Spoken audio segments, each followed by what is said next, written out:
Hello and welcome to another episode of a podcast. Today I am joined by first-class economic graduate, financial content creator, and one of my best mates, Jake. Jake, thanks for joining me tonight. No problem, Sam. It's good to be back on here again. How does it feel to be graduated finally? Yeah, I mean, it's such a sort of weird turning of a page and a new chapter in everyone's life when you Mm, do graduate. And it can be scary, but also exciting. And it's sort of, yeah, you've really got your whole life ahead of you. I know it may not feel like that for some people, but you really have. And there's all sorts of directions that you can take, and there's no one right way to do anything, whether mm. it's in a grad job, whether it's taking a year out to go traveling, just exploring what you want to do as a person. I think is probably the most important thing. And that might be a corporate career in London, but it might not be that. And that's completely fine as well. Yeah, I agree. Definitely agree with that. I thought this was a great time for us to do a podcast. We've just done 4 years of university. We both graduated within the last week. So I think we could provide some pretty good advice for anyone considering university as well. So if we get right into it, what would you say has been the main value of your degree? I mean, there's lots of different ways to look at like what the value is in your degree. So obviously the stuff you're learning does matter. And I think you kind of get as much out of it as you put into it. Yeah, you can really sort of do the absolute bare minimum at university. The contact hours are very small. Um, yeah, I mean, you can definitely get away with it, but that's just not the point. You're not going to have fun doing that, and you're not going to get the value you want out of it. So depending on what you want to specialize in after, I know that, so I did economics and business management. I know that a lot of the stuff that I've been taught over the 3 years is definitely going to be put into practice when I start my grad scheme in Mhm. September. And I'll just tell you a bit about that quickly. So it's within the energy industry. Every 6 months, I change job roles. So I get sort of exposure to lots of different things Yeah. within that industry. So yeah, that's going to be useful for me to sort of develop the things I've been learning at university over those 3 years. But aside from the actual academic content, because that is honestly only a small part of it, I think, yeah, just developing as a person, like between the ages of 18 and 22, 23, you do change so much as a person, like leaving A levels and then graduating, you just see the world completely differently. I know back when I was 18, I was thinking, oh yeah, I'm not going to be any different. Like I know how the world works kind of thing. But yeah, you do change so much. And going into university, what you think you want to do after is probably going to be completely different to what you actually end up doing. Yeah. So don't get fixated on going down one path, because there's going to be lots of different paths, and no matter what you think is right for you at the start, it's probably not going to be what you're doing. So don't fixate on that, and just look at all the opportunities available to you. And so yeah, I am doing graduate scheme. I know that you're not, and there's literally no difference between the two things. Don't get fixated on graduate schemes. Like, they are quite competitive, but getting a job in an industry that you prefer, with a company that's going to help you learn, is going to be far more valuable than some dull graduate scheme Mm. where you're just cast out into the open and sort of not nurtured and get the learning that you need to develop as a person and in your career. Um, and yeah, I mean, universities have been changing a lot. More and more people are going to university. So last year was the first year where more went than didn't. So it was like 52% of 18-year-olds or something. So that means, doesn't necessarily mean that the value in the degree is inherently less valuable just because of that, but it does mean that more people are going to be having degrees. So if you want to differentiate yourself from other people doing that, then you're going to have to be doing other things on the side. And I think that's one of the great things about university, is the time to be able to do those other things on the side. So I know, like, both of us, we've done lots of different things, whether that's socializing with people, building side businesses, working. there's really so much you can be doing, Mm. which is what you need to be doing as well. It's not an option anymore. You have to be doing things on the side to be developing, whether that's in a society as well. I think that's a very good thing to be doing, and I definitely regretted not joining one sooner. I only joined one in the last sort of 6 months of my university experience, and they were some of the best months I had. Yeah. And they're going to be forming like a really strong friendship group if you're doing the society. It doesn't have to be a sport. Anything you're interested in is great, definitely. Yeah, it's an interesting point. I remember you probably have the same thing when we're in sixth form. All the sixth form teachers, they just rammed down my throat. Like, it's all about the academic studies. They didn't really promote anything outside of that. And I think it's an important point to consider when thinking about university. It is an expensive investment, but ultimately it's not just the academic parts which you're paying for. You're paying for the whole package, like growing up, the social skills, starting side businesses, having that time to think about what the fuck you actually want to do. Yeah. I don't think I quite realized how much free time you do have when you go to university. So it's a lot. You can definitely be putting in a lot of hours in the library if you want to, maybe not so much in the first year, but yeah, you've definitely got a lot of free time to be doing other things. And that's what you are at university. You're quite insulated from the real world, I guess. You've got sort of 3 years ahead of you of stability. You know what you're going to be doing, unless you drop out, obviously, but you are quite insulated from sort of any like dramatic change. You're not going to get sacked or anything like that. So you have 3 years in your life where you can really sort of explore different things, fail at different things, which is definitely, I would encourage people to do.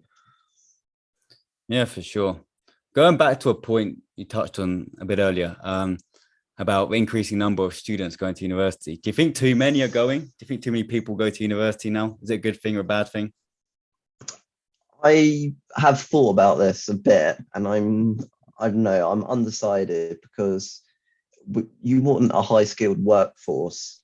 There's also two perspectives, whether I look at it personally as me entering into the world, or as an economic student looking at it as the total labor force, completely independent of what I want out of my life.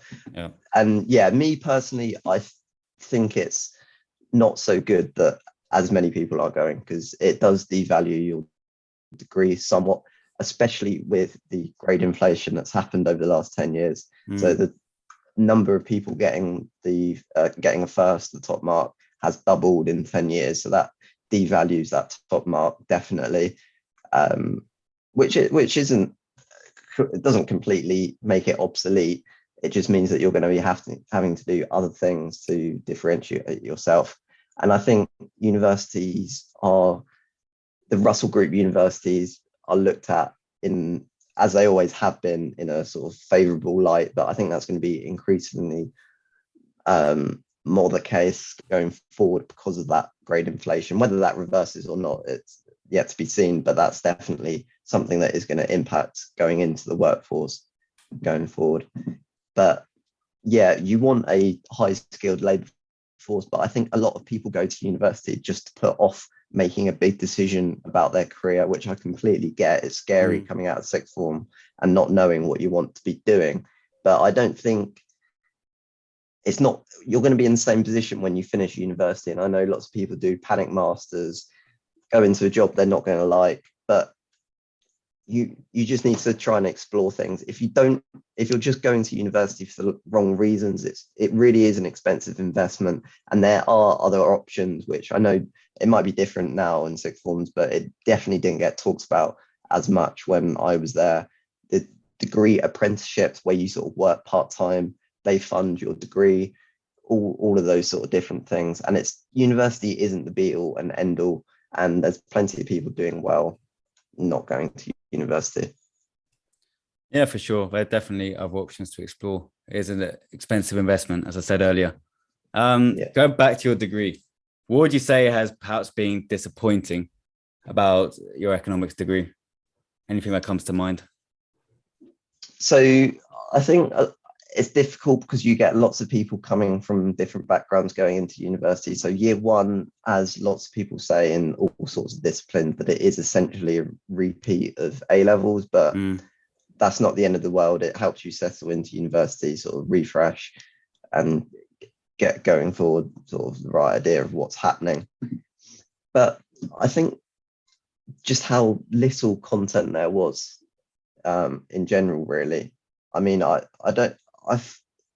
only felt busy in exam windows, like sort of a mad rush 2 or 3 weeks before any exams or essays, and it would feel like I'm a full-time student for those 2 3 weeks leading up to the spring and winter assessments. But aside from that, I really thought the modules could have been condensed almost, and you spend so little time in university. You have a huge Christmas break, a long Easter break, and then 2 3 months off in the summer. So 3 years at university.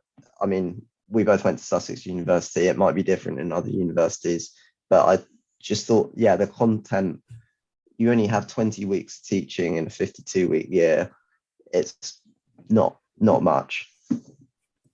Yeah, it's not much at all, especially given our university likes to strike. Our Yeah, university likes a lot exactly. of strikes. Yeah, I agree with you, actually. I think I studied business at A level, and then I did an international business at Sussex. And I generally feel like it kind of, like the academic theory, everything you learn, it almost plateaus within your first year. And I don't feel I learned as much in my 3 years of university. I don't think the learning curve was as steep as it was at A level. Did you think the same? Absolutely, for sure. A levels were at least 5 times harder than anything I had to do at university, because Yeah.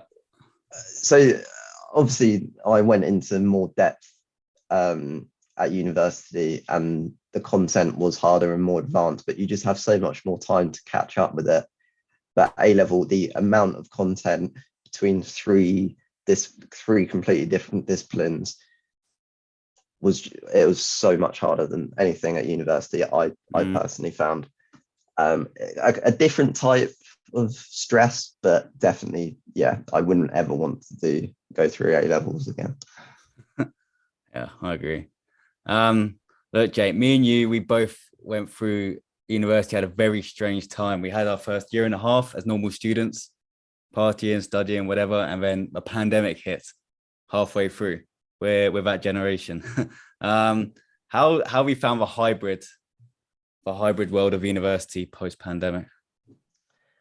In truth, to start off with, I actually really liked it. I think for that first assessment period and then the penultimate semester, I did actually enjoy it. I freed up time not having to go into university, and yeah, the sort of novelty behind it all, I actually did really enjoy. I felt like I was being really productive. The not going out because we couldn't meant I was feeling fresh all the time, and just, yeah, being really productive. And that second year was my best year in terms of grades, Right. but obviously had zero social life. So that was probably to be expected. But then, yeah, that in the third year, I did really struggle with it. And I think that resembles a lot of work from home culture. Initially, it is more productive. You think that you're progressing, but you need to be collaborating with people. You need to have that home and work life balance, separate your work from your home, because without that, you do get burnt out quite quickly, I think. Yeah, for sure. I agree. Do you think the price of university should change if you're having less in-person teaching? Do you think that should be reflected in the price? I think, of course, it should be. If the university costs can be halved from what they are currently by having much larger class sizes on Zoom, not having to go in as frequently, reducing campus sizes, then that should definitely be reflected in price. But tuition fees is such a tough one. Yeah. Anyway, carrying on from this, how after 4 years, how would you say university could be improved, whether that's your degree specifically or just university from like a holistic point of view? Again, it's a tough one because it's so much what you do with it rather than the university yourself, the university itself. Because I think you can just be sort of a bystander to university life and really sort of sit on the outskirts of it. But if you want to get stuck in, perform really well, meet loads of people, do all sorts of social activities, explore a new city, then you can definitely do that. Yeah. So I think universities will go under lots of change with the hybrid world, but I don't think campus is going anywhere. I think in-person teaching is always going to be there. Moving to a different city is all part of it, so I don't think that's going anywhere. But I don't regret university at all. I really enjoyed it. Yeah. And if you want to explore a degree subject more, then I definitely recommend it for sure. Yeah. Having been a student, how would you strike the balance between studying, going out, keeping fit, doing stuff on the side, whether it's like YouTube or small business? You're balancing a lot of plates. How do you think you got that balance right when you look back? And if not, how would you change it? Yeah, you can always look back and say, I should have done this, this, and this. Yeah. So for anyone starting university, get on top of your work first. That is your number one priority. And if you get on top of it, you really don't have to be doing it for many hours of the day. Like if you have 3 hours of deep work a day, you're honestly done. 9 till 12, whatever, wake up later, 11 till 2, maybe 4 hours deep work, you'll be done. And then you can enjoy your life. And it really is that simple. But if you leave it to the last minute, that's where it all goes wrong. So yes, I probably did.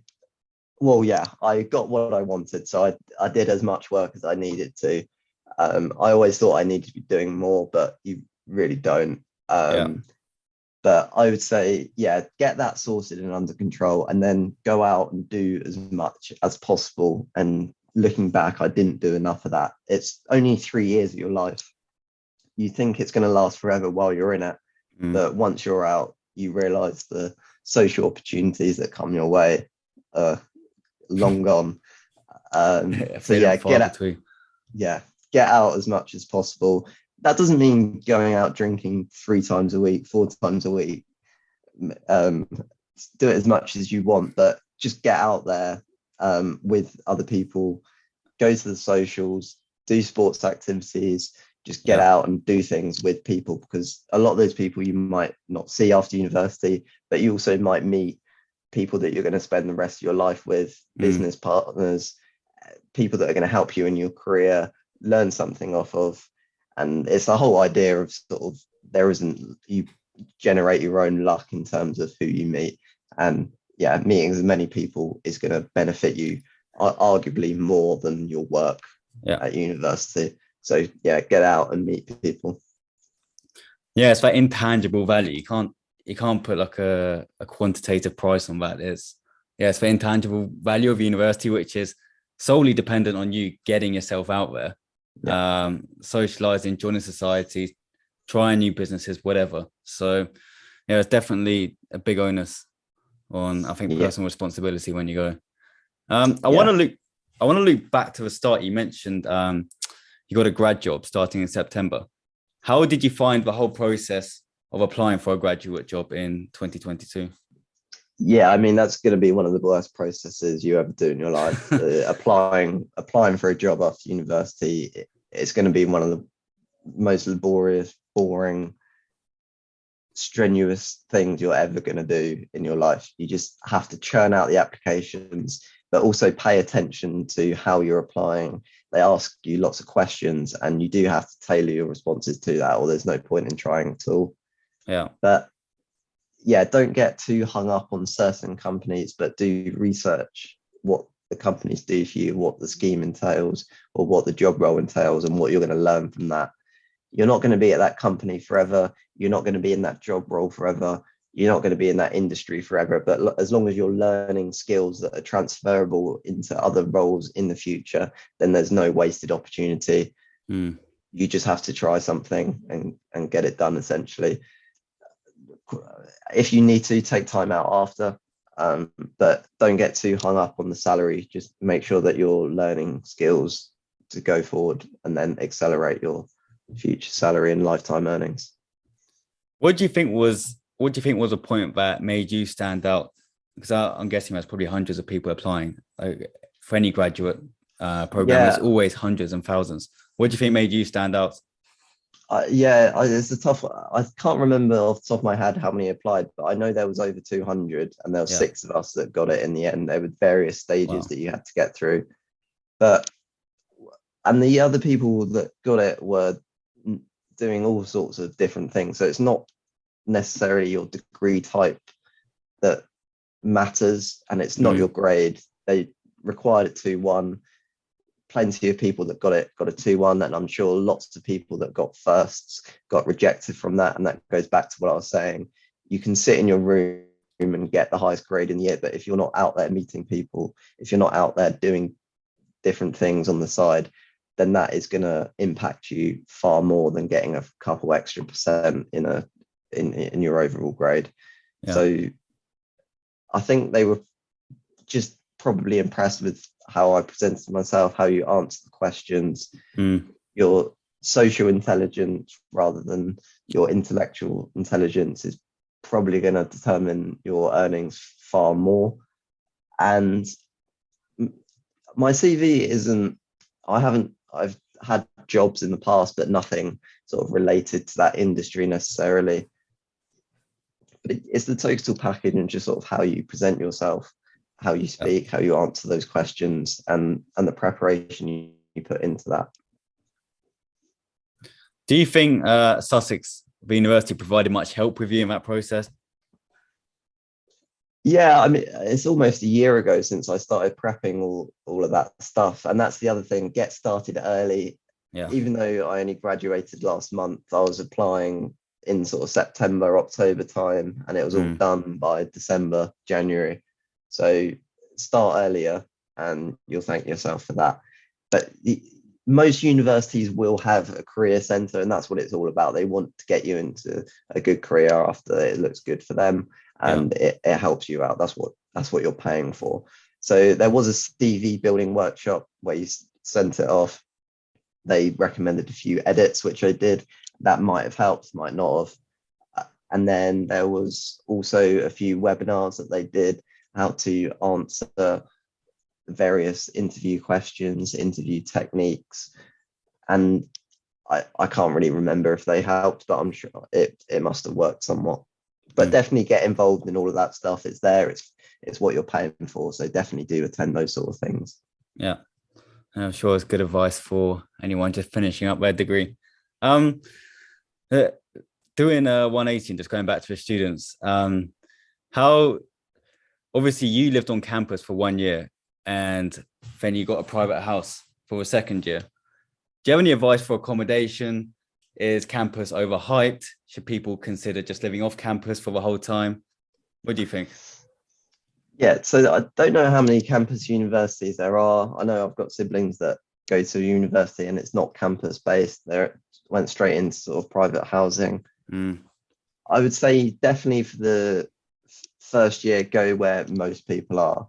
I know that's not always the best thing to do in most aspects in life, but you just need to be where the people are, and that increases your chances of meeting people that you want to surround yourself with for the rest of the university experience, and just get stuck in Freshers Week. Yeah, for sure. I think Freshers was, well, probably met like 80% of my mates, to be honest. You just got to get yourself out there. I mean, that first week, that's where I met everyone, I think. And then, we're mates 4 years on, 5 years on. Yeah, of course. Wrapping things up, what advice would you give to an 18-year-old about to start in September? Looking to go to university, I would definitely weigh up whether university is an investment you want to be making, not necessarily with your money, but with your time is more important. So don't worry too much, because you can look at university, whether university is beneficial through looking at lifetime earnings. And I think it's about $500,000 that you're expected to earn more over your lifetime if you go to university. But there's lots of people that don't. I think it's 1 in 5 actually would have been better off not going to university in terms of earnings. But forget earnings for a second. That's not what you should be looking at. It's whether you think you're going to be advancing as a person Yeah. more so in there, or whether you're just going to be dossing about at university, like gaming, smoking, whatever, rather than going into a career that doesn't have to be your lifetime career, but just skills that you're learning and developing as a person. So just I know it's easier to say once you're on the other side, but just really have a good think about what it is you want to get out of university, and are you going to put all of your effort into doing those things, meeting those people, improving your skills in all sorts of aspects, or are you going to be better doing that in a workplace environment? And I think that's really the only question you need to answer. You can worry about where you want to go, what course you want to do at a later stage. It's just whether you want to make that investment with your time. Yeah, for sure. Nicely put. I think you've pretty much covered everything there, Jake, to do with university in terms of advice. Get yourself out there. University is not just about the academic side. It's about the social. It's about trying things new, whether it's a new business, YouTube, a new venture, whatever it may be. Get yourself into a sports club. And also good advice for graduates as well, looking for new jobs. So thanks for coming on, Jake. I'm going to leave a link in the description to both your YouTube and your TikTok. You provide super valuable financial content. I know all my mates always go to you when it comes to finances. So yeah, once again, thanks for coming on. Thanks, mate. Until next time.